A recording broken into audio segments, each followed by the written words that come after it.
Bismillahirrahmanirrahim. Assalamualaikum warahmatullahi wabarakatuh. Alhamdulillah.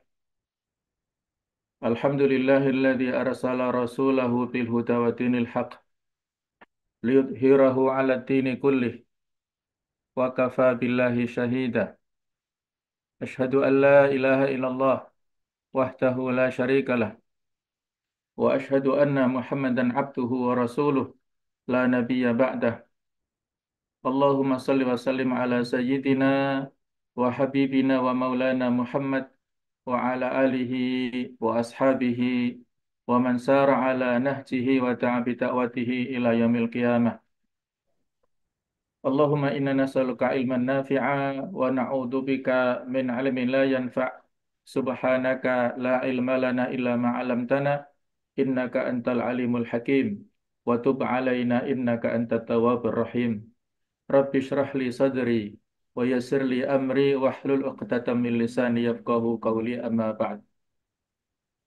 Ayah bunda sekalian, para wali santri santriwati, baik itu dari SMP IT Al-Basirah, SMA IT Robani, SD IT ataupun KB TK IT Robani, serta hadirin hadirat rahimakumullah. Alhamdulillah, puja dan puji syukur kita panjatkan kepada Allah Ta'ala yang telah banyak sekali memberikan nikmatnya kepada kita, wabil khusus nikmat hidayah, taufik, kemudahan untuk melakukan kebaikan. Mudah-mudahan seluruh amal kita diterima oleh Allah Subhanahu wa taala. Pada kesempatan ini marilah kita mengkaji kembali sirah nabawiyah di antara sejarah perjuangan Nabi Muhammad SAW, dan hal-hal yang perlu untuk kita jadikan sebagai teladan adalah bahwasanya Rasulullah SAW adalah seorang pendidik, seorang yang bisa menjadi muallim ataupun pendidik dan guru yang di situ banyak sekali keteladanan, qudwah hasanah yang bisa kita contoh dari beliau. Allah Subhanahu wa taala menegaskan dalam surah Al-Ahzab ayat ke-21, laqad kana lakum fi Rasulillah uswatun hasanah liman kana yarjullaha wal yawmal akhir wa dzakarallaha katsira.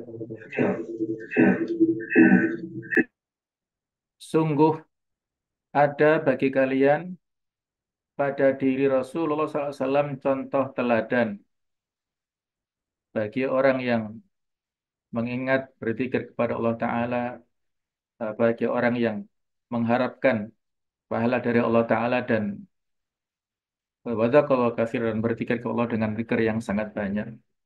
Oleh karena itu, pada kesempatan singkat ini kita coba untuk menauladani Nabi kita Muhammad SAW, khususnya sebagai seorang muallim atau seorang pendidik. Sebagian materi ini diambil dari kitab yang sangat bagus yang berjudul Ar-Rasulul Muallim wa Asalibuhu fi Ta'lim, Rasul sebagai seorang guru dan metode cara-cara beliau dalam mengajarkan, karangan Syekh Abdul Fattah Abu Ghuddah. Hadirin hadirat rahimakumullah, posisi beliau atau kalau kita lihat ya dalam teori pendidikan, bahwasanya untuk mengukur metode pendidikan apapun atau siapapun dari tingkat keberhasilan atau tidaknya itu adalah dengan melihat kualitas outputnya. Pendidikan yang berhasil adalah yang menghasilkan output yang unggul dan berkualitas.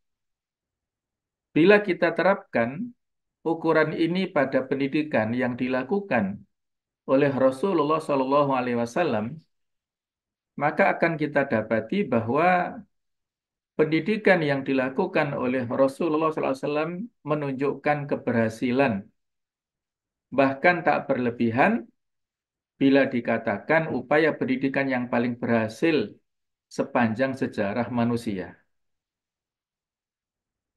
Bagaimana bisa kita lihat nantinya dalam keterangan sesudahnya, beliau berhasil mengentaskan masyarakat jahiliyah menuju kepada peradaban yang sangat maju. Beliau berhasil memberikan didikan dalam skala pribadi ataupun kolektif, individu ataupun bersama-sama, mengantarkan generasi menjadi generasi yang terbaik sepanjang masa.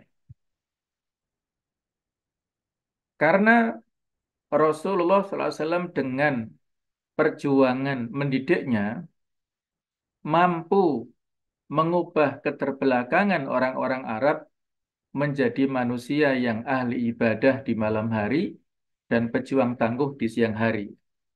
Ruhbanun fil lail wa fursanun fil nahar. Masyarakat jahiliyah yang ada sebelum datangnya Islam mampu dididik dan dirubah oleh Rasulullah SAW menjadi masyarakat yang berperadaban dan yang maju. Menjadi generasi ya di antara sahabat ini adalah generasi yang luar biasa, yang khairu ummah. Beliau telah berhasil menanamkan nilai mencintai kebaikan pada saudaranya seperti mencintai kebaikan itu untuk dirinya sendiri. Di antara teori ataupun tahapan dalam persaudaraan ukhuwah Islamnya adalah an yuhibba li akhihi kama yuhibbu li nafsihi. Mencintai saudaranya sebagaimana dia mencintai dirinya sendiri. Bahkan dalam prakteknya manusia-manusia didikan Rasulullah SAW mampu mengedepankan kepentingan saudaranya daripada kepentingan sendiri.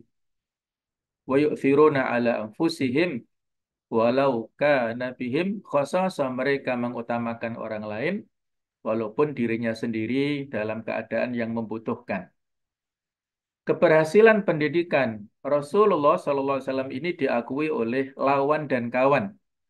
Bahkan oleh Allah Ta'ala sebagai Al-Khaliq, Al-Mudabbir, pencipta dan pengatur semesta alam ini, Allah mengakui bahwa manusia didikan Rasulullah adalah sebaik-baik manusia yang pernah dilahirkan ke bumi ini. Mereka memerintahkan pada yang baik dan mencegah dari yang mungkar. Kuntum khaira ummah ukhrijat linnas ta'muruna bil ma'ruf wa tanhauna 'anil munkar wa tu'minuna billah al-ayah. Dialah Rasulullah Shallallahu Alaihi Wasallam sang pendidik terbaik sepanjang masa, mampu menanamkan nilai-nilai kehidupan yang luhur dengan sangat kuat kepada murid-murid beliau, yakni para sahabat dalam waktu yang singkat, hanya 23 tahun beliau, waktu yang sangat singkat, 13 tahun beliau berdakwah di Mekah dan dilanjutkan 10 tahun berdakwah di Madinah. Waktu yang sangat singkat untuk bisa menghasilkan manusia-manusia unggul sepanjang masa, bahkan keberkahan pendidikan beliau berkelanjutan dengan abadi hingga detik ini. Sebuah prestasi yang mustahil bisa diraih oleh orang lain, meskipun pendidik ribuan tahun sekalipun. Kalau bukan Nabi yang melakukan, ini mustahil. Sungguh di sini kita merasakan tanda kenabian beliau. Menurut sebagian ulama, ini merupakan ya kemukjizatan beliau yang di samping Al-Qur'anul Karim ya, sebagai mukjizat yang utama, maka sumber energi ataupun wahyu yang beliau jadikan sebagai pegangan memberikan pembinaan kepada para sahabat adalah Al-Qur'anul Karim. Generasi sahabat ini menjadi generasi yang unik. Mereka disebut jilun Qur'aniyun farid, generasi Qurani yang unik, yang tidak ada sepanjang masa, yang mana faktor utamanya adalah dengan didikan Qur'aniyah yang dilakukan oleh Rasulullah Shallallahu Alaihi Wasallam. Qala Ta'ala, Allah Ta'ala berfirman di surah Ali Imran ayat 164, Laqad mannallahu 'alal mu'minin.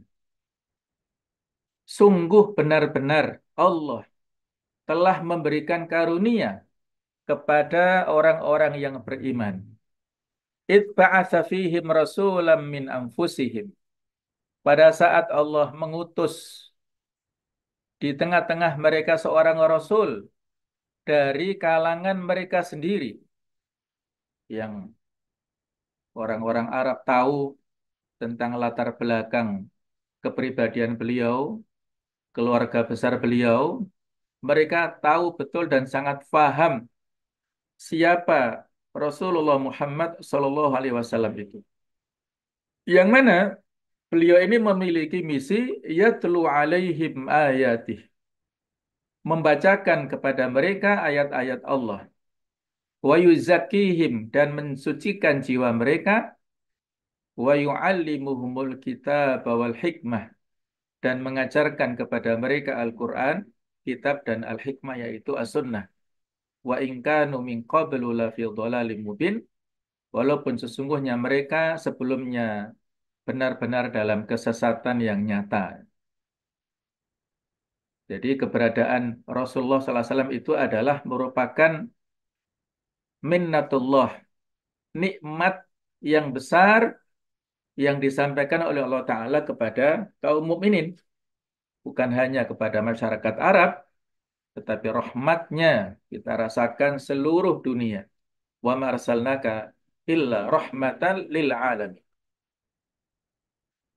Kemudian dalam potongan hadis riwayat Muslim, hadis yang sahih, Rasulullah Shallallahu Alaihi Wasallam bersabda, Innallaha lam yab'atsni mu'annitan wala muta'annitan, walakin ba'atsani mu'alliman muyassiran.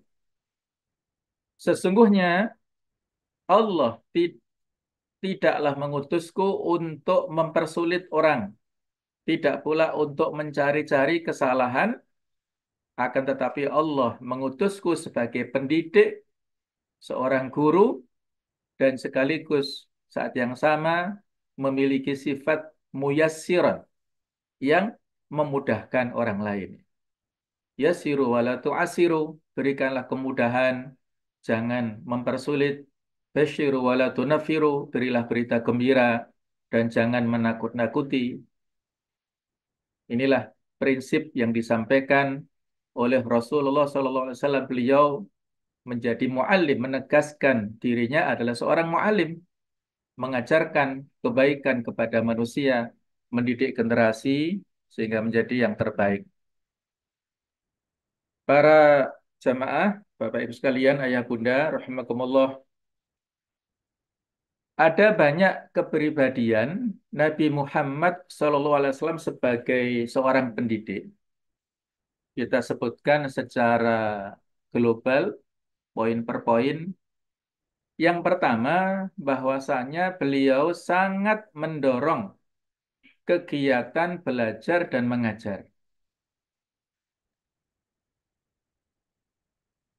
Kalau dalam bahasa kita KBM, ya, kegiatan belajar mengajar.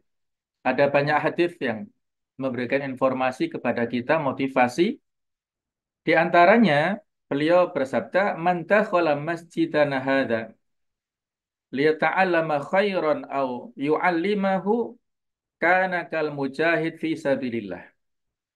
Barang siapa yang masuk masjid kami, yaitu Masjid Nabawi dan semua masjid, semua tempat yang baik, semua tempat belajar, bisa kita analogkan.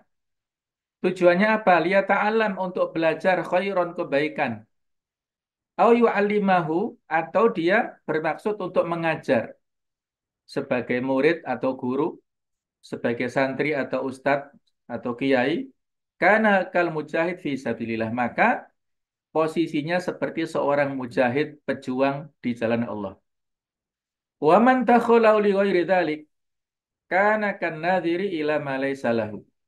Tetapi kalau orang yang masuk masjid bukan untuk tujuan belajar atau mengajar, maka seperti orang yang melihat sesuatu yang bukan haknya. Hadis riwayat Ibnu Majah.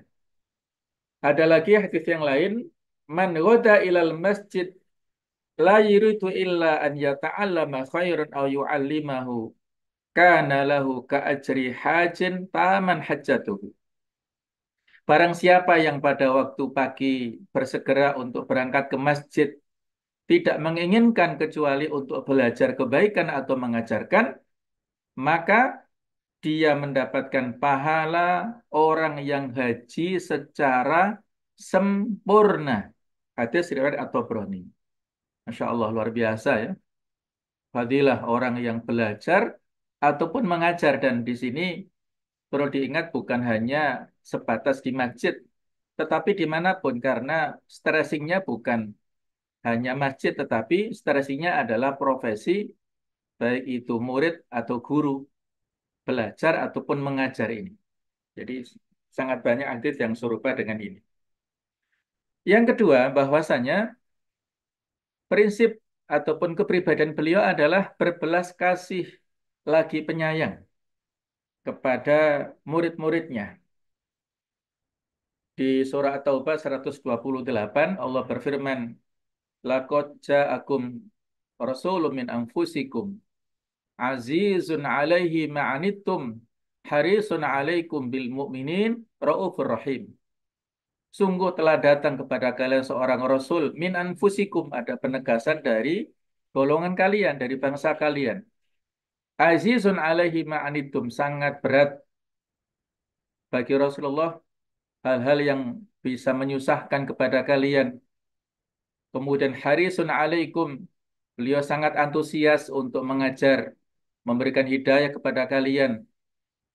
Bil mu'minin raufur rahim, kepada orang-orang mukmin beliau sangat penyayang dan sangat memiliki memberikan kasih sayang ya. Luar biasa itulah kasih sayang beliau kepada umatnya, kepada para muridnya. Yang ketiga, beliau memiliki sifat yang lemah lembut kepada murid. Pada saat murid belum paham tentang masalah hukum, maka beliau perlakukan dengan lembut dan contohnya sangat banyak. Di antaranya satu saat ada seorang Badui yang datang dari pedalaman ke kota Madinah dan masuk ke Masjid Nabawi. Nah, saat itu Masjid Nabawi masih belum berkeramik lantainya ya, masih pasir. Nah, tiba-tiba Arab Badui ini kencing, buang air kecil di masjid. Maka para sahabat marah-marah dan ingin mendorong Badui ini supaya keluar. Maka oleh Nabi dibiarkan ya, dilarang para sahabat mendorong Badui ini dan diberikan waktu untuk menuntaskan hajatnya itu. Baru selesai dan disampaikan bahwa ini adalah masjid, tempat yang suci untuk sujud, untuk beribadah, tidak boleh dikotori seperti ini ya. Sehingga clear ya, kalau seandainya pada saat buang air kecil tidak tuntas dan diusir, malah ini akan menjadi luas, meluas ya, kotorannya. Inilah kasih sayang beliau ya kepada orang yang memang belum paham. Nah, kemudian ada contoh lagi ya. Bahasanya Nabi ini orang yang lemah lembut, kasih sayang kepada muridnya. Ada seorang sahabat yang bernama Thabit bin Qais. Satu saat Thabit bin Qais ini berada di dalam sebuah majelis dan tiba-tiba turun ayat 2 di surah Al-Hujurat. Ya ayyuhalladzina amanu la tarfa'u aswatakum fawqa sautin nabi. Al-ayah. Wahai orang-orang beriman, janganlah kalian meninggikan suara di atas suara Nabi. Maka saat itu Sabit bin Qais merasa GR ya, ataupun gede rumongso karena beliau yang suaranya keras ya. Beliau merasa ayat ini teguran untuk beliau. Sehingga besoknya pada majelis tersebut ya,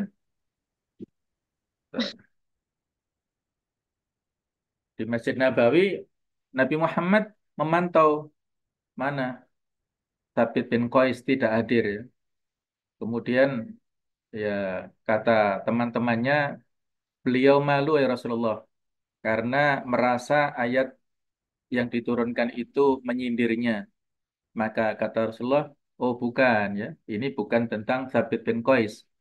Dan sampaikan kepada dia, innahu min ahlil jannah. Sesungguhnya dia itu adalah termasuk penghuni surga. Masya Allah. Ya, itu berita gembira untuk Thabit bin Qais.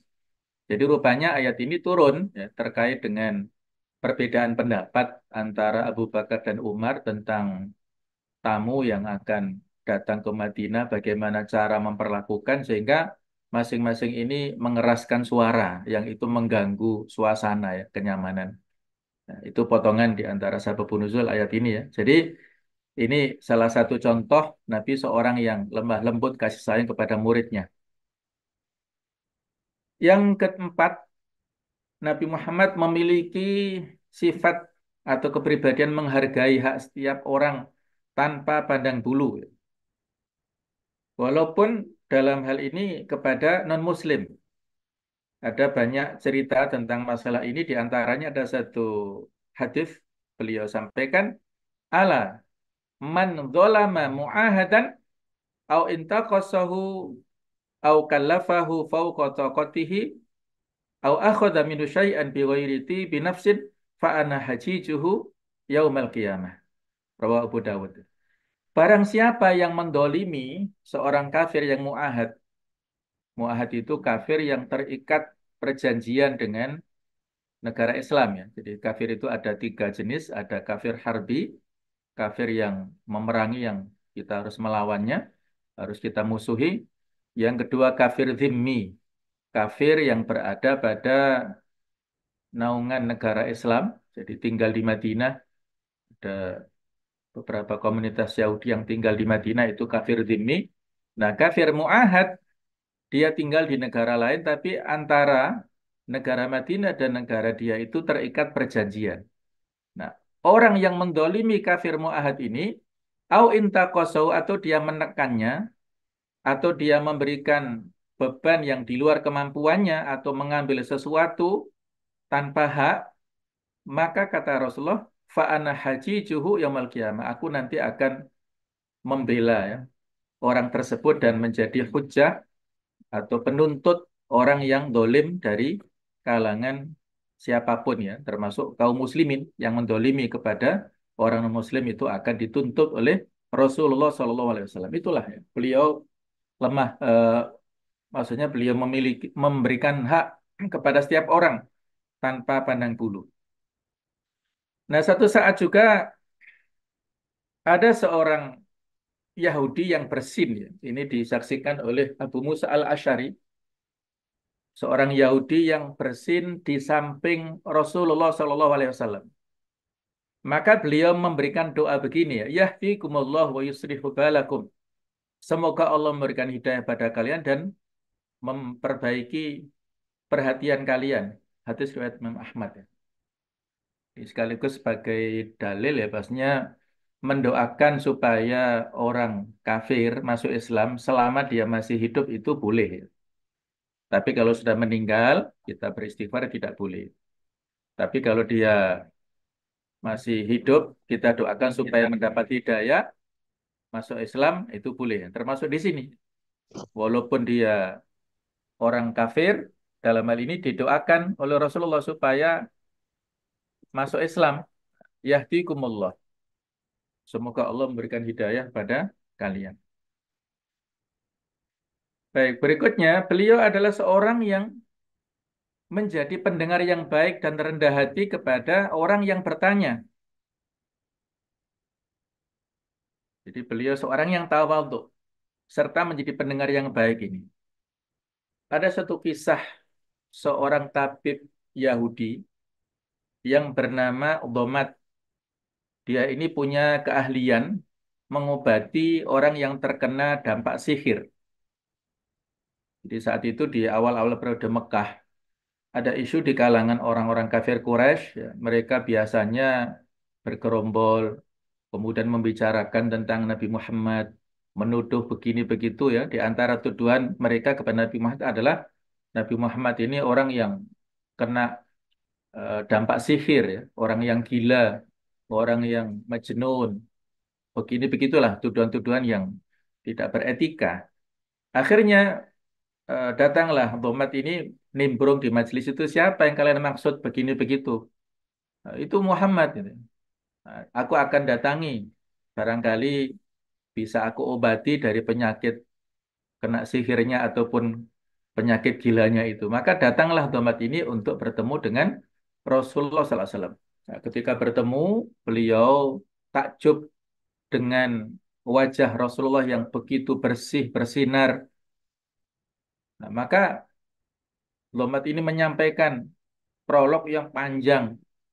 Dia ahli dalam bidang pengobatan, bisa memberikan terapi orang yang kena dampak sihir, orang yang gila, begini begitu panjang kisahnya. Nabi mendengarkan dengan cermat. Selesai prolog dari Dhammat ini, Nabi menyampaikan jawabannya yang biasa dipakai di mukaddimah pidato tadi juga disampaikan Ustaz Adi tadi ya. Innal hamdalillah nahmaduhu wa nasta'inuhu wa nastaghfiruh wa na'udzu billahi min syururi anfusina wa sayyiati a'malina. Man yahdihillahu fala mudhillalah wa man yudlil fala hadiyalah. Maka selesai mendengarkan jawaban dari Nabi itu, si Umat mengatakan, demi Allah, saya belum pernah mendengar kalimat-kalimat seindah ini. Dan tidak mungkin orang yang kena sihir, orang yang gila bisa menyampaikan kalimat-kalimat yang indah seperti ini. Maka setelah itulah dia mengatakan, Ashhadu an la ilaha illallah wa asyhadu anna Muhammadan abduhu wa rasuluh. Itu diulang-ulang terus ya. Jadi dia saat itu masuk Islam. Luar biasa ya. Itulah ya. Nabi sebagai seorang yang rendah hati, yang tawadhu, mendengarkan dengan baik, maka fadilahnya bisa menjadikan orang mendapat hidayah. Tentang ketawaduan beliau sangat banyak, di antaranya ada sebuah statement hadis beliau yang artinya begini ya. Janganlah kalian menyanjungku secara berlebihan sebagaimana orang-orang Nasrani telah menyanjung-nyanjung dengan berlebihan kepada Isa ibnu Maryam. Karena sesungguhnya aku hanyalah hamba Allah. Oleh karena itu katakanlah, sebutlah diriku Abdullah wa Rasuluh, hamba Allah dan Rasulnya. Hadis Sahih riwayat Bukhari. Jadi tidak boleh kita berlebihan kepada beliau melebihi dari batas kemanusiaan. Tapi juga tidak boleh kita lecehkan sunnahnya. Proporsional ya, sesuai dengan konsekuensi tuntutan dari syahadat risalah wa asyhadu anna Muhammadan Abdullah wa Rasuluh. Yang keenam adalah beliau ini memiliki kepribadian berbicara yang dengan jelas ya. Ini yang menjadi kelebihan kelebihan sifat Rasulullah. Beliau ini memiliki sifat istilahnya jawami'ul kalim, menghimpun segala sesuatu yang luas, yang sangat panjang, yang sangat banyak maknanya dihimpun dalam kalimat kata-kata yang singkat. Nah, itu namanya Jawami'ul Kalim. Beliau bicaranya jelas ya, sebagaimana ada sebuah kalimat yang bagus pujian dari Syekh Abdul Razak Ibnu Abdul Muhsin Al-Badr dalam syarah kitab Syama'il Muhammadiyah. Beliau menyampaikan Nabi Muhammad adalah makhluk Allah yang paling fasih, sampai-sampai perkataan beliau mampu memikat hati dan menawan jiwa manusia, bahkan hal itu diakui sendiri oleh musuh-musuh beliau. Dan itu bisa kita lihat banyak dari hadis-hadis beliau, bicaranya jelas, gamblang, yang sangat runtut dan banyak memberikan makna kepada kita semuanya. Yang ketujuh, beliau memilih cara yang paling cocok bagi pribadi muridnya. Jadi teknik yang beliau sampaikan kepada muridnya sesuai dengan kadar kemampuan akalnya. Ya. Khatibun nasa ala qadri uqulihim. Bicaralah kepada manusia sesuai dengan batas pemahaman mereka. Itu juga dalam yang lainnya disebutkan. Khatibun nasa ala lughatihim. Bicaralah kepada mereka sesuai dengan bahasa mereka. Jadi sesuai dengan daya pikir dan bahasa mereka. Ini paling cocok bagi pribadi muridnya. Ada jenis-jenis pribadi tertentu muridnya yang diperlukan kelemah lembutan tadi. Ada juga yang lainnya yang diperlukan ketegasan ya. Bagi sebagian sahabat yang tahu tentang hukum tertentu tapi masih dilanggar, itu beliau memberikan ketegasan, penolakan dengan tegas. Suatu saat ada seorang sahabat yang memakai cincin terbuat dari emas ya, sahabat laki-laki. Maka Nabi langsung mengambil cincinnya dan membuangnya. Sahabat ini nggak marah. Karena dia tahu hukumnya memakai emas bagi laki-laki haram, nggak boleh. Tapi dia kenapa masih memakai? Maka diberikan perlakuan yang tegas seperti itu. Adapun yang tidak paham hukumnya seperti Arabi, Arab Badui tadi diperlakukan dengan lemah lembut. Jadi beliau paham dengan kepribadian dan latar belakang murid-muridnya ini. Kemudian yang kedelapan, mengindahkan perbedaan individual para murid ini juga hampir sama dengan poin ketujuh ya. Potensi dan juga kelebihan kekurangan yang ada pada muridnya ini beliau akomodir bagi yang nanti akan ada lebih eh, penjelasannya ya. Yang pemahamannya itu cepat, nah, beliau sampaikan dengan isyarat-isyarat atau dengan kalimat-kalimat yang singkat, yang itu bisa gampang dipahami, tapi bagi yang punya pemahaman yang kurang, maka beliau jelaskan dengan detail dan lain-lainnya. Yang kesembilan, beliau mengajarkan secara bertahap. At-tadarruj fit ta'lim, mengajarkan bertahap.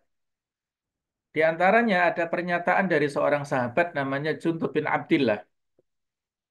Beliau mengatakan, sewaktu kami masih remaja, kami pernah belajar bersama Rasulullah SAW. Materi yang kami pelajari terlebih dahulu tentang keimanan. Setelah itu barulah kami mempelajari Al-Quran. Sehingga ketika kami usai mempelajari Al-Quran, maka keimanan kami semakin bertambah. Itu riwayat Ibnu Majah. Jadi ibadah ini akidah ya ataupun keimanan ini porsinya didahulukan untuk anak-anak. Mereka kita kuatkan pondasi keimanannya, baru kemudian belajar tentang masalah ibadah dan termasuk di dalamnya adalah tilawatul Quran, ada juga sholat dan lain-lain. Jadi itulah Nabi mengajarkan dengan bertahap. Yang ke-10 adalah membalas kejahatan dengan kebaikan.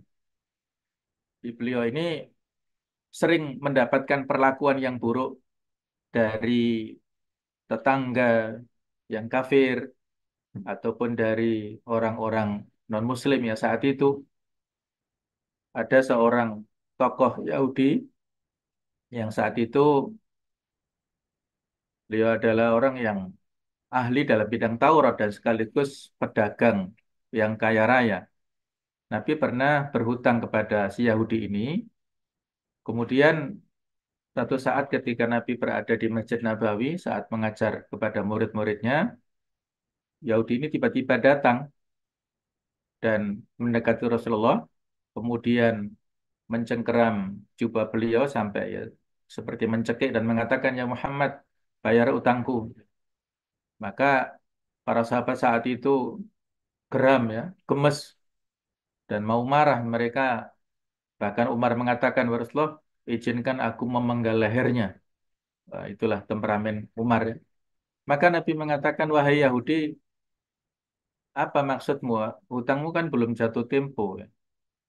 Maka saat itulah dijawab mengatakan aku nggak peduli ya. Maka Rasulullah memerintahkan kepada Umar, "Wahai Umar, pergilah ke Baitul Mal bersama Yahudi ini, ambilkan 20 sok kurma untuk bayar utang, kira-kira 60 kilogram kurma lah. Kemudian tambah lagi 20 sok." Wahai Rasulullah, kenapa harus ditambah? Kata Umar, ya karena kata Rasulullah karena kamu telah menakut-nakutinya ya. Jadi Masya Allah, Yahudi ini memperlakukan dengan kasar tapi malah mau dikasih bonus itu. Akhirnya berjalanlah dua orang ini menuju ke Baitul Mal dan Umar mengambilkan 20 sak kurma. Terus ketika mau ditambah, dicegah oleh Yahudi ini. Tunggu dulu wahai Umar, apakah kamu nggak kenal saya? Kata Umar, aku nggak peduli ya. Kata Yahudi ini, aku adalah Zaid bin Sa'nah. Wah, ketika mendengar nama ini, Umar kaget. Karena nama ini adalah nama yang populer. Dia termasuk pendeta Yahudi dan ahli dalam bidang Taurat. Kemudian Umar bertanya, wahai Zaid, bukankah kamu ahli dalam bidang Taurat dan bukankah kamu tahu Nabi Muhammad itu Rasul akhir zaman? Kata Yahudi ini betul, wahai Umar. Sifat-sifat kenabian ada pada beliau, tetapi satu hal yang belum aku buktikan, yaitu sebagai seorang nabi, beliau sifat rohmahnya, kasih sayangnya mendahului amarahnya. Maka tadi sudah aku buktikan dan aku semakin yakin beliau adalah seorang rasul. Maka saksikanlah wahai Umar, asyhadu alla ilaha illallah wa asyhadu anna Muhammadan abduhu wa rasuluh. Jadi masuk Islam saat itu. Nah itulah ya, Nabi membalas kejahatan, perlakuan kasar dari musuh Islam, tapi justru menjadi wasilah orang itu mendapat hidayah dan akhirnya masuk Islam. Kemudian ke-11 adalah membuka potensi para sahabat. Potensi-potensi yang mereka miliki para sahabat ini berbeda-beda. Kalau di sirah atau perjalanan beliau saat hijrah ke Madinah, nah, beliau memetakan potensi SDM para sahabat. Ada Abu Bakar yang sangat atau yang sangat setia ya, sahabat yang sangat setia. Nah, itu dijadikan sebagai partner pendamping. Ada Putri Abu Bakar, Asma binti Abi Bakar yang bertugas membawa makanan. Ada Abdullah bin Abi Bakar, beliau yang bertugas menjadi intel. Ya. Ada yang bertugas untuk memerahkan susu dan memberikan ini ya menghapus jejak-jejak Rasulullah, yaitu Amir bin Fuhair, dia adalah seorang yang penggembala kambing ya, jadi sekaligus menghapus jejak Asma dan Abdullah itu, dan juga Abdullah bin Uraikid yang saat itu Yahudi menjadi penunjuk jalan. Ini masing-masing dipetakan potensinya dan dimaksimalkan. Baik, kita lanjutkan. Sebagai seorang pendidik, Rasulullah memberikan contoh kepada kita banyak prinsip saat mendidik ini. Yang pertama adalah kemudahan akses. Rasulullah SAW hidup berbaur dengan umatnya, baik itu di Mekah, Madinah, atau di daerah manapun yang sempat disinggahi beliau. Dalam memberikan pengajaran, Rasulullah tidak menempatkan hijab antara diri beliau dan umat. Nabi SAW juga tidak pernah menghalangi seseorang dari menjumpai beliau hanya lantaran status sosialnya. Malahan Rasulullah memilih tempat-tempat yang strategis sebagai lokasi majelis ilmu.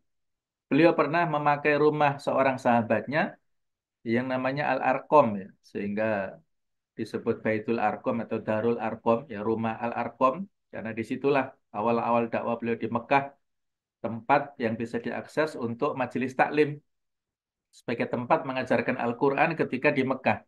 Saat itu Islam masih disebarluaskan dengan cara sembunyi-sembunyi demi menghindari konflik terbuka dengan kaum musyrik. Tidak jarang pula rumah Nabi Muhammad sendiri yang menjadi lokasi majelis. Nah, ketika Islam mulai kukuh, utamanya selama di Madinah, Masjid Nabawi menjadi lokasi yang lebih kerap dipilih Rasulullah sebagai tempatnya untuk mengajarkan Al-Quran serta menyampaikan pesan-pesan. Nah, biasanya kegiatan ini dimulai setelah pelaksanaan sholat berjamaah. Ini salah satu hikmahnya mengapa selesai salam ya, selesai sholat itu beliau menghadap kepada jamaah dengan serong ya ke arah kanan, nah, menghadap. Setelah zikir itu beliau biasa melihat kondisi sahabat di absen. Kalau si Fulan tidak hadir, kenapa ya? Si Fulan tidak ke masjid, kenapa? Itu beliau ada komunikasi dengan para sahabat saat itu dan beliau mengajarkan ilmunya, taklimnya setiap atau pada saat selesai sholat jamaah itu. Itu hikmah yang sangat banyak bisa kita dapatkan ya. Akses yang mudah. Jadi mudah dihubungi ya, oleh siapapun yang ingin berkomunikasi dengan beliau. Yang kedua, ada keanekaan peran. Kadang-kala Rasulullah tidak hanya berperan sebagai pendidik, seringkul, seringkali beliau ini berperan sebagai menjalankan fungsi selaku hakim atau pemimpin yang memberikan instruksi. Ini semua bergantung pada konteks keadaan dan persoalan yang sampai kepadanya. Ini latar belakangnya kondisi Masjid Nabawi dulu ya, di era Rasulullah SAW, masjid yang sangat sederhana dengan berlantai pasir, sedangkan di sini ada mihrab beliau, kemudian ada ruangan Aisyah dan ruangan Hafsah di sini, dan di sini ada hujurat ya, ada kamar-kamar istri beliau yang lainnya.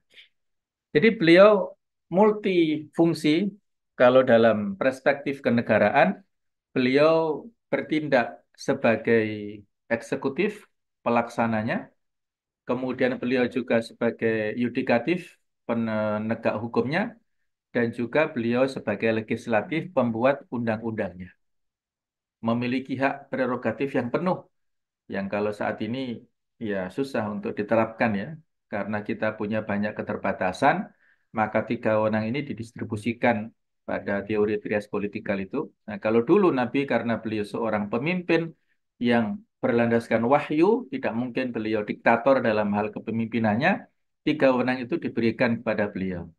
Nah, maka di samping beliau sebagai pendidik, beliau sebagai seorang ayah, sebagai seorang suami, seorang tetangga, seorang eh, pemimpin di masyarakat, pokoknya multifungsi lah, dan itu semuanya ideal beliau lakukan. Yang ketiga, yakni efektivitas. Beliau selalu peka terhadap kapasitas lawan bicaranya. Tadi sudah kita singgung ya, beliau berbicara dengan memperhatikan kadar kemampuan mereka. Sebab tiap orang memiliki tingkat pengetahuan dan konteks yang berbeda-beda. Dengan memperhatikan hal itu, penyampaian ilmu atau pesan-pesan tidak akan menimbulkan kesalahpahaman. Rasulullah pun selalu mempertimbangkan perbedaan kadar tiap lawan bicaranya. Kepada orang yang dinilai cerdas, beliau cukup menggunakan isyarat. Adapun dengan orang yang daya tangkapnya terbatas, beliau menjelaskan dengan contoh-contoh yang lebih konkret. Nah, sebagai contoh, ada seorang laki-laki dari Bani Fazarah datang kepada Rasulullah kemudian berkata, istriku melahirkan seorang anak yang berkulit hitam dan aku tidak mengakui anak itu. Ini kan persoalan yang sensitif dalam rumah tangga ya. Maka pada saat itu Nabi memberikan ilustrasi. Apakah kamu punya unta? Ya. Bagaimana kondisi untanya? Apakah ada warna yang belang-belang di situ? Ya. Apakah induknya sama seperti anaknya? Beda. Nah, maka boleh jadi unta yang belang itu adalah keturunan dari kakek atau dari induknya ya, jadi dari nenek atau kakeknya kalau manusia ya. Kalau bahasa binatang nggak tahu apa kakek neneknya itu. Nah, iya, ya itu bisa jadi ya. Maka kata Nabi, la'allahu naza'a min irkin, maka boleh jadi itu gennya menurun dari kakek nenek moyangmu dulu. Walaupun kamu berkulit putih, nggak mengakui anakmu kulit hitam, boleh jadi kakek nenek moyangmu ada yang berkulit hitam dan menurun pada anakmu, pada cucu mereka itu. Nah, itu baru bisa diterima dengan baik oleh sahabat ini. Itu sebuah ilustrasi luar biasa yang boleh sampaikan pada sahabat yang bisa menyelesaikan masalah. Yang keempat, dari sisi kesabarannya. Hal ini dapat dikaitkan dengan cara Al-Quran diturunkan kepada Nabi Sallallahu Alaihi Wasallam melalui malaikat Jibril. Kitab suci ini sampai kepada beliau secara berangsur-angsur, tidak seketika utuh. Oleh karena itu Rasulullah mengajarkan Al-Quran dan menerapkannya seiring dengan tahapan-tahapan turunnya tiap firman Allah.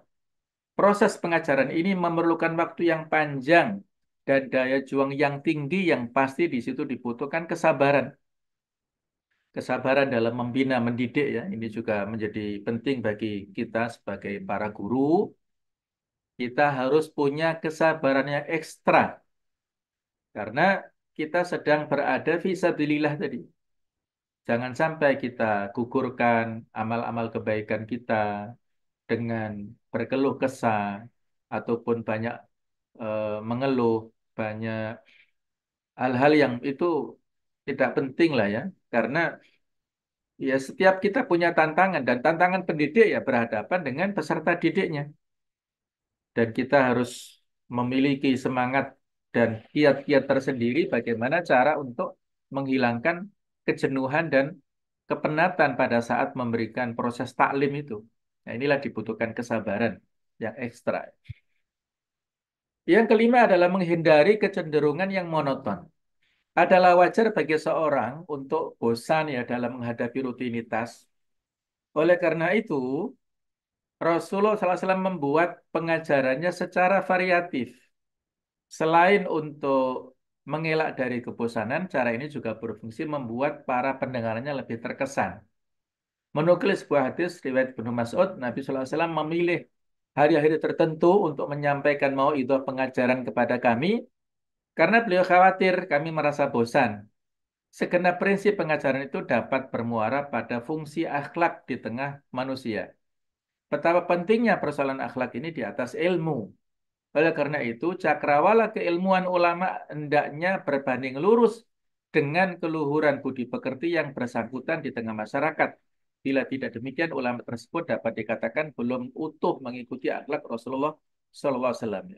Jadi, ketika kita menyampaikan ilmu ya kepada masyarakat, mengajarkan kepada peserta didik, maka kita manfaatkan alat teknologi, komunikasi, sarana prasarana dalam hal pendidikan supaya itu bisa menjadikan orang lebih paham dan mereka tidak monoton ataupun tidak ada kejenuhan. Nah, inilah ya. Beliau sangat dinamis ya dalam mengikuti perkembangan dan menyampaikan ilmu kepada para sahabatnya. Baik, berikutnya yang keenam. Oh, sebentar ya. Yang kelima selesai ya. Langsung ke poin yang berikutnya. Metode Rasulullah SAW dalam hal memberikan pelajaran atau pembelajaran. Yang pertama, yaitu metode diskusi dan tanya jawab. Dan tanya jawab ini banyak sekali dalam hadis. Beliau bersabda, ya, di antara contohnya ini. Bagaimana menurut pendapat saudara-saudara, jika di depan pintu rumah salah seorang dari kalian terdapat sungai mengalir, dan dia mandi 5 kali setiap hari di sungai tersebut, masihkah ada kotoran tersisa di tubuhnya? Maka mereka menjawab, tentu tidak ada sisa kotoran di tubuhnya. Maka demikianlah perumpamaan orang yang melakukan sholat 5 waktu. Dengan sholat itu, Allah menghapus kesalahan dalam diri seorang. Jelas beliau dalam hadis Bukhari Muslim. Ini ilustrasi ya, ada proses di situ. Beliau memancing dengan pertanyaan kepada para sahabat dan ada jawaban. Jadi langsung bisa tergambarkan, oh, kayaknya kalau kita mandi ya di sehari-hari mungkin hanya 2 kali ya, mandi pagi dan sore. 3 kali sudah bagus. Kalau mandi 5 kali, maka itu luar biasa. Nah itulah contohnya kalau orang yang melakukan sholat 5 waktu dalam sehari paling tidak, maka ada banyak kotoran ataupun najis yang hilang dari tubuhnya, kotoran yang secara fisik dan non fisik, ya, terutama kalau sholat adalah kotoran-kotoran dalam hal yang non-fisik. Yang kedua, ada metode diskusi dan berpikir logis. Seorang, misalnya di sini contoh, ada seorang pemuda yang datang kepada Rasulullah SAW. Dan beliau, si pemuda ini bertanya, minta izin. Izinkan saya berzina. Lalu orang-orang mendatangi pemuda itu untuk melarangnya, ya, menghardiknya. Mereka berkata, diamlah. Nah, maka Rasulullah bersabda kepada pemuda ini, ya, apakah kau menyukainya? Orang lain berzina dengan ibumu, maka pemuda itu menjawab tidak. Demi Allah wa Rasulullah, semoga Allah menjadikanku sebagai penebus Tuhan.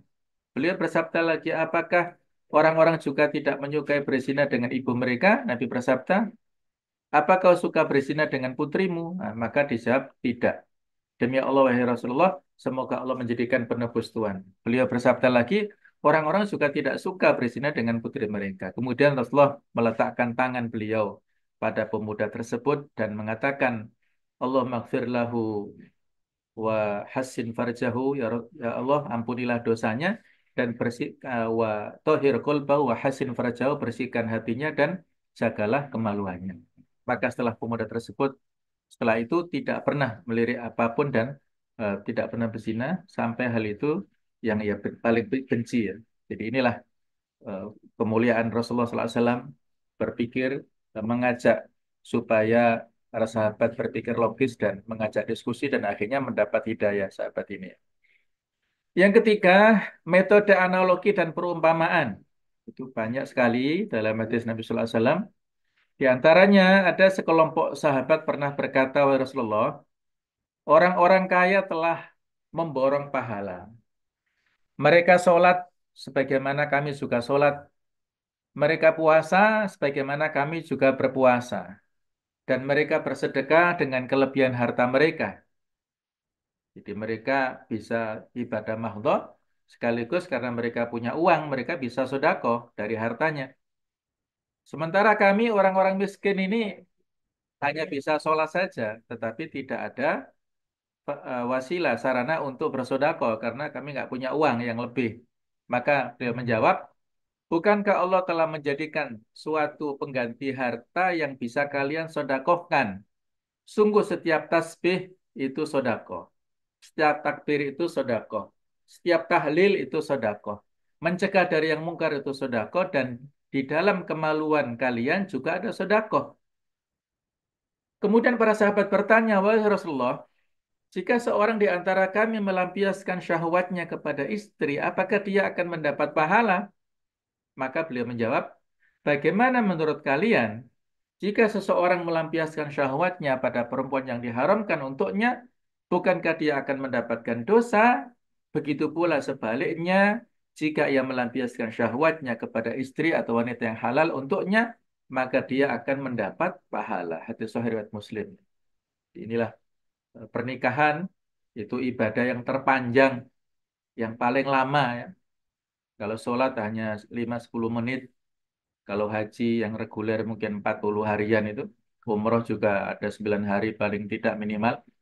Tetapi kalau pernikahan ini ibadah yang paling lama, mulai akad sampai kapanpun nggak ada batasnya. Ya, di dalamnya ketika ada muasyarah bil ma'ruf, interaksi yang baik antara suami istri, dan niatnya ikhlas lillahi ta'ala, maka semuanya berpahala. Suami bekerja berpahala, istri melayani berpahala, istri capek mengurus rumah tangga, mendidik anak berpahala, semuanya bertabur pahala ya. Tapi syaratnya harus ikhlas semua ya, tidak boleh marah-marah ataupun protes, menggerutu dan lain sebagainya. Tetap harus ikhlas semuanya, dibarengi dengan sabar dan syukur. Yang keempat, metode nasihat dan peringatan. Ini yang paling inti banyak ya di antara hadis kata Rasulullah, ad-dinu nasiha, inti daripada agama itu adalah nasihat. Nasihat lillah, nasihat kepada Allah untuk iman kepadanya. Wali kitabihi, nasihat untuk mengimani kitabnya. Wali rasulihi, nasihat untuk iman kepada rasulnya. Wali a'immatil muslimin, nasihat yang kita tujukan kepada para pemimpin kaum muslimin. Wa amatihim, dan yang nasihat untuk semua kaum muslimin. Nah, Muhammad Anwar Al-Kashmiri menjelaskan perbedaan aspek peringatan dalam metode pengajaran Nabi antara kewajiban sebagai seorang yang memberi nasihat dan sebagai seorang yang ahli dalam bidang fikih. Pertama, seorang yang memberi nasihat harus bisa menggunakan metode-metode yang tepat agar bisa lebih diterima dan memotivasi seseorang berubah menjadi lebih baik. Kedua, tugas seorang guru dan ahli fikih dalam menjelaskan suatu permasalahan atau menghukumi sesuatu harus bersifat objektif tanpa ada unsur pendapat pribadi agar ilmu disampaikan meyakinkan bukan dibuat-buat. Nah, beliau memadukan dua ini. Bagaimana supaya nasihat yang disampaikan itu bisa tepat sasaran dan bisa produktif bukan kontraproduktif. Karena kita ini adalah seorang dai yang menyerukan kepada kebaikan, kebenaran. Kalau kita semata-mata menyampaikan secara saklek, normatif saja, kadang-kadang yang menerima belum siap. Nah, itulah Nabi memadukan dua hal ini ya. Sebagai penasihat dan sebagai ahli dalam bidang hukum. Itu harus dipadukan. Maka dalam pertimbangan fikih ada yang disebut dengan fikul waqi, fikih realita. Antara satu kondisi dengan kondisi yang lain itu berbeda.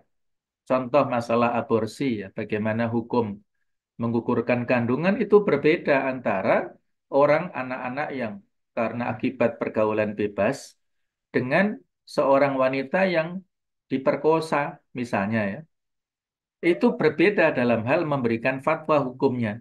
Nah, itulah perpaduan ini harus harus dilihat dari berbagai macam sisi. Itu di antara contoh bagaimana metode nasihat dan peringatan ini. Yang kelima, beliau menyampaikan metode dengan berkisah. Kisah memiliki daya tarik yang luar biasa untuk menarik jiwa dan indera manusia. Hal ini disebabkan karena kisah bercerita tentang bagaimana keadaan serta peristiwa pada masa lalu. Peristiwa-peristiwa penting, keanehan-keanehan, dan lain sebagainya. Pada dasarnya kisah merupakan hal yang sangat mudah melekat di otak dan jarang terlupakan. Terdapat banyak sekali kisah-kisah umat terdahulu yang termuat dalam Al-Quran. Kisah tersebut bukan semata-mata ada untuk diceritakan, melainkan untuk diambil hikmah, pelajaran, serta nasihat bagi umat yang akan datang. Di antaranya kisah di surah Al-Buruj tentang Ashabul Ukhdud, orang-orang yang menggali parit untuk membakar orang-orang mukmin yang saat itu beriman kepada Al-Ghulam ya. Jadi kalau dalam hadis diceritakan di hadis yang panjang tentang Al-Ghulam wa Ashabul Ukhdud, seorang anak kecil yang menjadi pahlawan, menjadi dai dengan caranya ya, ketika seorang raja yang zalim memaksa rakyatnya untuk menyembahnya, maka si anak ini menentangnya, dibunuh dengan cara apapun dia tidak bisa, baru dengan cara diikat dan dilempar oleh anak panah. Maka saat itu sebelum dilempar dia punya syarat ketika orang-orang dikumpulkan dalam sebuah tempat yang seluas. Sebelum lempar anak panah, katakanlah Bismillahi Rabbil Gulam. Dengan nama Allah Tuhan si anak kecil. Nah, maka diucapkan kalimat itu dan akhirnya dia meninggal. Maka orang-orang mengatakan Aman Nabi Rabbil Gulam. Aman Nabi Rabbil Gulam. Kami mengimani Tuhan anak kecil ini. Iman semua saat itu. Maka raja kebingungan bagaimana cara supaya rakyatnya bisa kembali mengikuti agamanya yang lama. Maka dibuatlah selokan ataupun parit yang sangat besar yang di situ diisi banyak tungku dan dibakar ya. Siapapun yang tidak mau murtad maka dibakar di situ dan ada kisah yang sangat dramatis seorang ibu-ibu menggendong anaknya masih kecil, anaknya yang belum bisa bicara tiba-tiba dengan izin Allah bisa bicara ya karena ibunya ini ragu-ragu maka anak kecil yang Islam mengatakan ya ummah isbiri fa innaki alal haq wahai ibuku bersabarlah, sesungguhnya engkau berada di atas kebenaran. Nah, maka ibu ini nyemplung ke parit yang membakar ya. Nah, itulah kisah yang diceritakan dalam hadis yang rinci oleh Rasulullah SAW dan menjadi penjelas dalam ayat Al-Quran. Kutila ashabul ukhdud an-nari dhatil waqud idhum ma'aliyah ku'ud wa hum ala ma yaf'aluna bil mu'minina syuhud. Nah, itu cerita di surah Al-Buruj yang bisa dijelaskan dalam hadis ya. Jadi banyak sekali metode kisah dalam hadis Nabawi. Yang terakhir ya tentang metode keteladanan. Nomor 6. Metode keteladanan adalah memperlihatkan perbuatan terpuji kepada peserta didik bertujuan agar peserta didik mengikuti perbuatan terpuji tersebut. Mereka akan memandang pendidik sebagai figur contoh yang menampilkan akhlak terpuji, mempunyai karakter sopan santun yang secara tidak langsung ditiru oleh peserta didik. Pendidikan keteladanan sangat berpengaruh besar dan terbukti efektif dan berhasil dalam mempersiapkan dan membentuk aspek moral spiritual dan sosial anak didik. Ada banyak contoh dari kisah Sirah Nabawiyah. Saya ambil salah satu saja. Ketika para sahabat kecewa selesai perjanjian Hudaybiyah karena mereka mau umroh tahun 6 Hijriyah ya, sudah siap-siap umroh tapi terhalangi, nah, maka untuk membatalkan umrohnya itu harus tahallul. Nah, Nabi memerintahkan kepada sahabat untuk memotong kambing dan mencukur. Nah, tapi tidak ada satupun yang melakukan. Nabi bingung, maka masuklah ke kemah beliau. Diberi nasihat oleh istri beliau yang bernama Ummu Salamah. Rasulullah nggak usah berpanjang kata. Anda keluar kemah dan membawa kambing Anda, sembelih di depan mereka, dan potonglah rambut Anda. Nah, itu diikuti oleh Rasulullah perintah atau nasihat dari istrinya ini. Maka setelah beliau memotong kambing dan mencukur rambut beliau, para sahabat langsung melaksanakan petunjuk beliau secara faktual seperti itu. Nah, ini contoh keteladanan itu sangat efektif pada saat kita menyampaikan dakwah ataupun nilai-nilai kepada orang lain ya. Dengan keteladanan mereka peserta didik akan bisa melihat langsung gurunya seperti itu, nah, maka diikuti oleh muridnya dan itu metode yang dilakukan Rasulullah hampir seluruhnya ya. Nabi diberikan sifat oleh Aisyah karena khuluquhul Quran adalah akhlak Nabi itu Al-Quran. Kalau Al-Quran teoritis, normatif dan tertulis ya, tapi Nabi Muhammad yang melaksanakan nilai-nilai yang tertulis teori itu dalam bentuk aplikatif nyata dalam kehidupan sehari-hari. Demikianlah yang bisa kita sampaikan ya tentang Rasul sebagai seorang muallim, seorang pendidik, seorang guru, pengajar yang sangat banyak sekali memberikan inspirasi kepada kita semuanya. Mudah-mudahan kita sebagai para pendidik, paling tidak kita sebagai pendidik untuk anak-anak kita, untuk cucu-cucu kita, untuk murid-murid kita semuanya menjadi pendidik yang mudah-mudahan bisa meneladani akhlak dan pribadi beliau dan mudah-mudahan kita termasuk di antara hamba-hamba Allah Ta'ala yang mendapatkan syafaat dari Rasulullah atas izin Allah Ta'ala dan mudah-mudahan kita dikumpulkan dengan Nabi Muhammad SAW di surganya Allah Subhanahu Wa Ta'ala. Demikianlah mohon maaf atas segala kekurangan. Ihdinas siratal mustaqim. Allahumma fiq ila aqmit thariq wal hadi ila sawa'is sabil. Wassalamualaikum warahmatullahi wabarakatuh.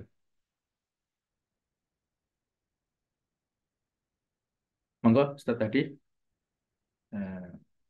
Kalau ada informasi bisa disampaikan hal-hal yang perlu pada para wali